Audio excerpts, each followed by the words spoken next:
Hyderabad gun park వద్ద BRS MLC నిరసనకు దిగారు. మంత్రి పొంగులేటి శ్రీనివాసరెడ్డికి వ్యతిరేకంగా ఆందోళన చేశారు. పొంగులేటి అవినీతి అక్రమాలపై హౌసింగ్ కమిటీ వేసి బర్తరఫ్ చేయాలని డిమాండ్ చేశారు. పొంగులేటి కాదు పొంగు లూటీ అంటూ బీఆర్ఎస్ నేతలు నినాదాలు చేశారు. నియమించాలి రాఘవ కన్స్ట్రక్షన్ అక్రమ మైనింగ్ పై విచారణకు సభా సంఘాన్ని నియమించాలి రాఘవ కన్స్ట్రక్షన్ అక్రమ మైనింగ్ పై సభా సంఘాన్ని నియమించాలి రాఘవ కన్స్ట్రక్షన్స్ అక్రమ మైనింగ్ పై విచారణకు సభా సంఘాన్ని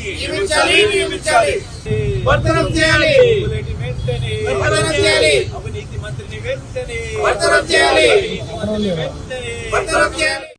రాజ్యాంగం మీద ప్రమాణం చేసి ప్రజల ధనమాన ప్రాణాలకు రక్షణ కల్పించాల్సినటువంటి మంత్రి పొంగులేటి శ్రీనివాసరెడ్డి అక్రమ దందాలు పుంకాలుగా ఒక్కొక్కటి బయటికి వస్తా ఉన్నాయి.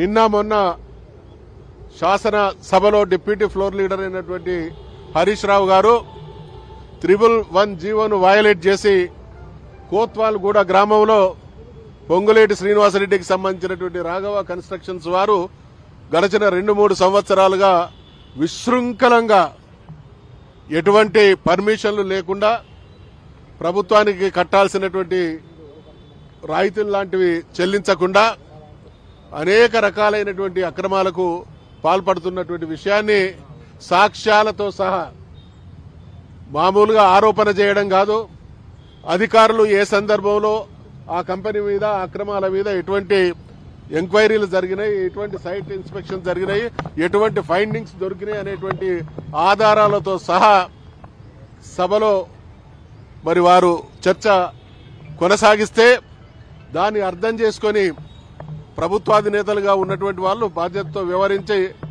ప్రజలను అన్ని రకాలుగా కాపాడుకోవాల్సినటువంటి బాధ్యులు అనేటువంటి విషయాన్ని విస్మరించి ఏ గొంతుకలైతే ప్రభుత్వాన్ని ప్రశ్నిస్తా ఉన్నాయో, ఏ గొంతుకలైతే తెలంగాణ ప్రజలు ఎదుర్కొంటున్నటువంటి సమస్యల విషయంలో ప్రభుత్వాన్ని నిలదీస్తున్నాయో, ఏ మూగా పోయినటువంటి గొంతుల తరఫున గొంతుకలై ప్రతిపక్షంగా నిలదీస్తా ఉన్నారో వాళ్ళ గొంతులు నొక్కాలనేటువంటి దుర్మార్గపు వైఖరి కొనసాగుతా ఉన్నది.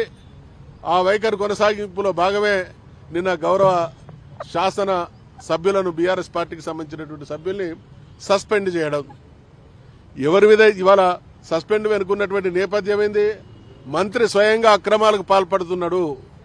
ప్రభుత్వానికి రావాల్సినటువంటి ధనాన్ని, ప్రభుత్వానికి చెందాల్సినటువంటి మరి ఆస్తుల్ని ఆయన అక్రమంగా దుర్వినియోగం చేస్తా ఉన్నాడు. రాజ్యాంగం మీద ప్రమాణం చేసి